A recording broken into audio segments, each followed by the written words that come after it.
excited about this video that I have for you here today.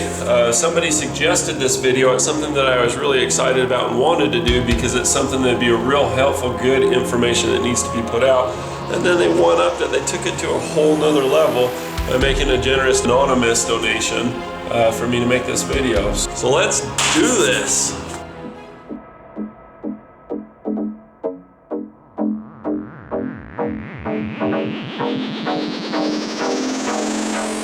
I'm going to start this off by saying there's things that I love about working on cars and there's things that I hate. Things that I love when I'm working on cars, I love making a difference. Taking something that's all busted, squeaky, noisy, doesn't run, whatever, and just making it work like a top. That's my favorite.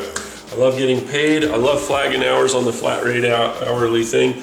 Where else can you do an hour of work and get paid for 3? You know, if you're talented and you do a good job. The other thing is, like I said, just doing a good job. Pride in my work and just doing stuff with excellence. In contrast to this, there's some things that I hate about working on cars. Broken off bolts, everybody knows I hate that. But comebacks, angry customers, wasting time, refunds, and dealing with crappy parts. These are all things that just are a headache, that just take the wind out of your sails and are just a pain. You know, there's a saying, if you don't have time to do the job right the first time, what makes you think you're gonna have time to do it right the second time? So on this 03 WRX, most people when asked, I'd say probably 80%, if you offered to replace the hardware, they'd be like, sure, yeah, no problem, let's do that. But the problem is that question doesn't get asked. It's not super hard to do either. I mean, you just pop them out. And when you look at this, you can see a lot of debris that's built up on the back side of it. That can cause things to fit a little bit too tightly. And by virtue of that, these aren't going to slide very well, but they will make a lot of noise.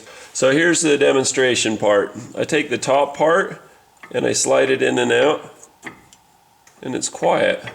It's very quiet. Now bear in mind that you're always going in and out like that, and if there's any movement or whatever, or any vibration potential, I mean, it's just like a leg of a cricket on its wing or something. Just a teeny tiny little movement can make so much noise. Now listen to this part down here. Can you hear that? It's like a cricket. This one moves easily too. This one's hard to move. It doesn't want to go anywhere. You can imagine with any vibration with the brakes at all, that little squeak like that just really, really resonates.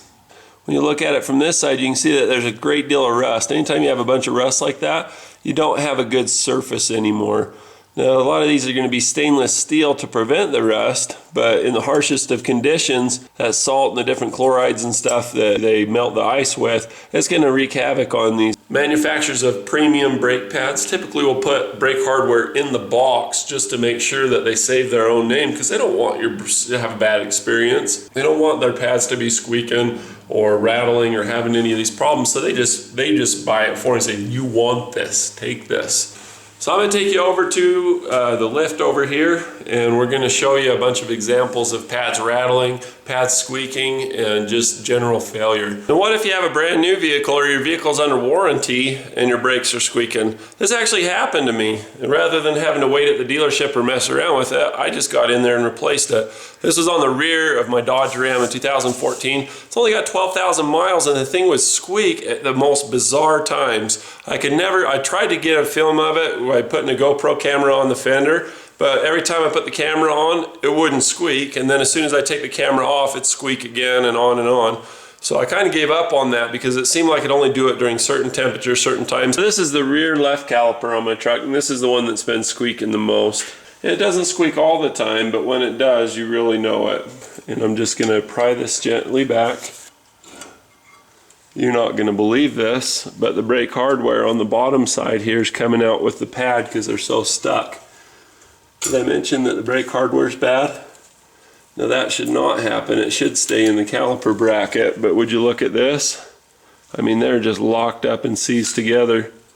That should not happen. I mean, it's just, I'm not messing around. This is live.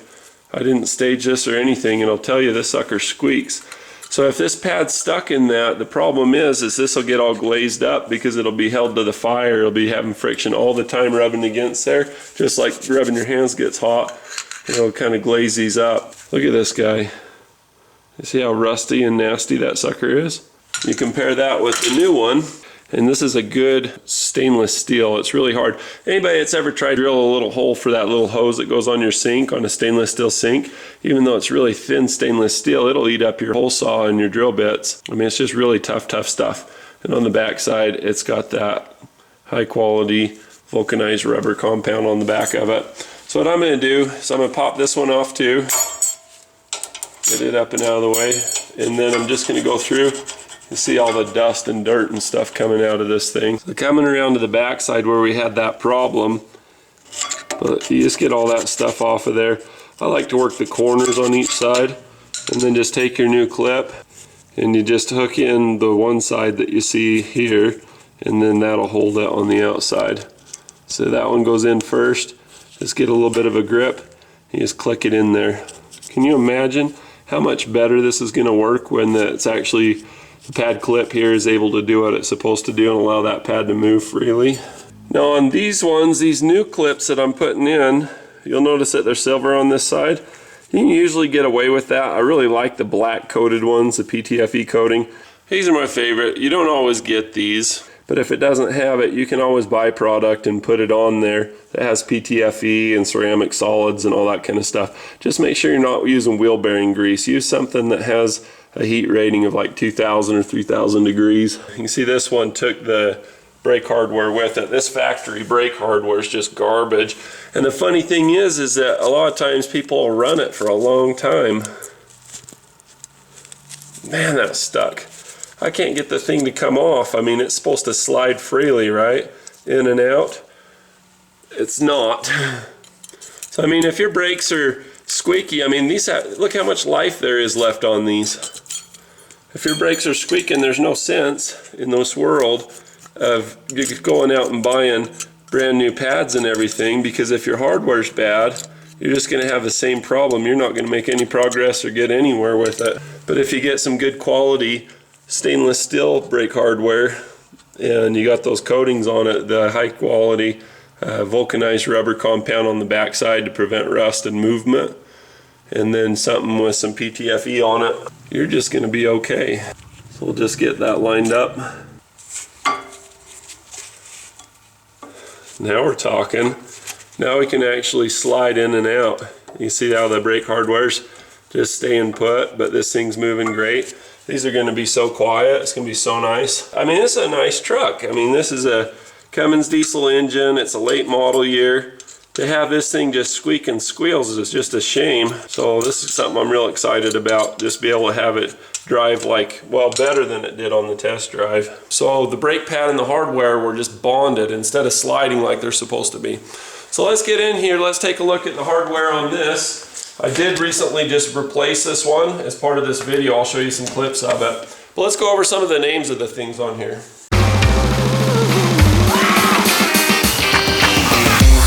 I've actually seen several videos where people don't call them by the right name. I mess up sometimes, so I just figured this would be helpful. This is your brake caliper. This is your caliper piston. These are your caliper pins that slide inside the caliper bracket, and that's what holds the caliper to the bracket, is these slide pins. If I take a screwdriver and compress the piston back into the caliper and get just a little bit of slack, you can see the way that these pins work to allow it to squeeze from both sides, even though there's only a piston on one side.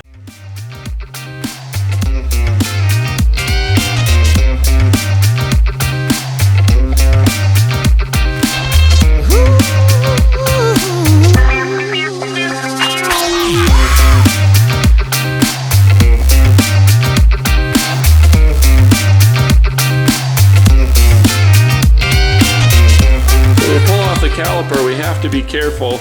And again, this is a brake caliper. There's all kinds of calipers in this world. This is a brake caliper.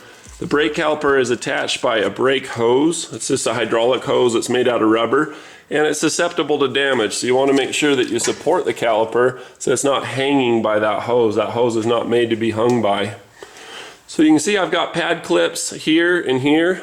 These are the brake pads. This is the brake disc or brake rotor. This is the brake caliper bracket, and it's bolted onto the steering knuckle.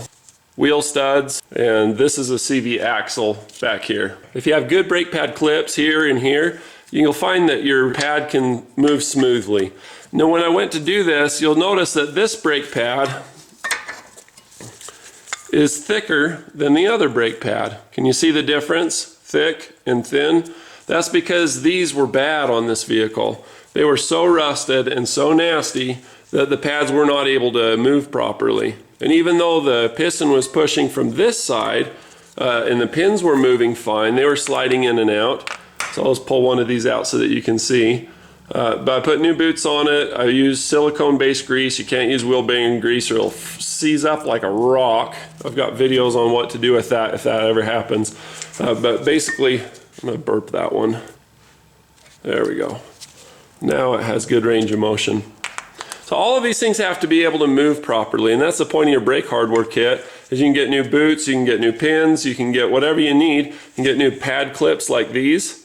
And like I say, these are the good stuff. If you can find these with the rubber on one side and the PTFE coating on them, you're in great shape. Nothing gets stuck. They don't rust as much. They just do a lot better job. They're my favorite. Nobody's paying me to say buy this brand or buy that brand. This is my opinion. The other thing you'll notice about this brake pad is that because the hardware was so bad, it's thin here and it's thick here.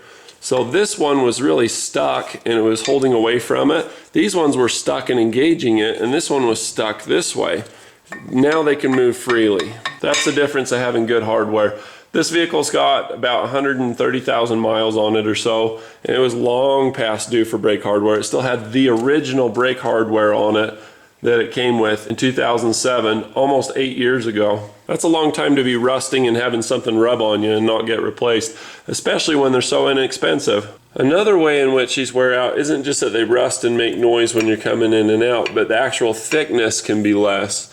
And this is where the 80-20 rule applies again, in that 20% of the surface area gets 80% of the wear, just this inner board part. And you see how this one can rattle up and down? And that can result in the pad picking up and falling down, especially if these aren't working well. You see, these are good, but this hardware is just worn out. When you look at the back side, it doesn't get near as much play. So we'll go ahead and we'll put in the new hardware and then see where we're at. This one's actually binding.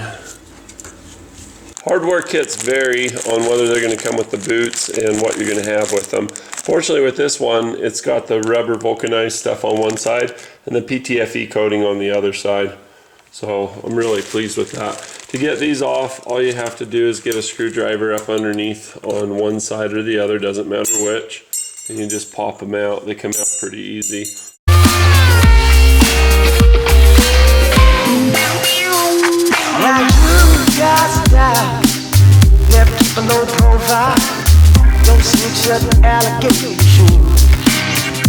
how that's holding better? It's not shifting up and down.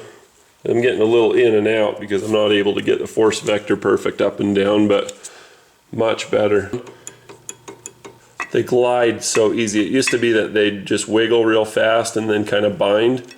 Now they can just go anywhere they want in the smooth fashion they're intended. Yeah! And remember, after servicing the brake system, make sure to pump the pedal before you drive off.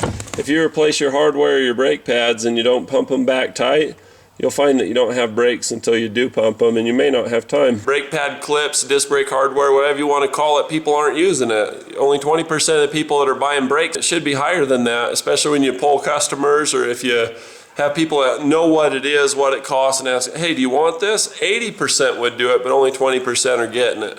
So it's one of those things where if you want to be a great mechanic, it's just like basketball. You got to drill the basics.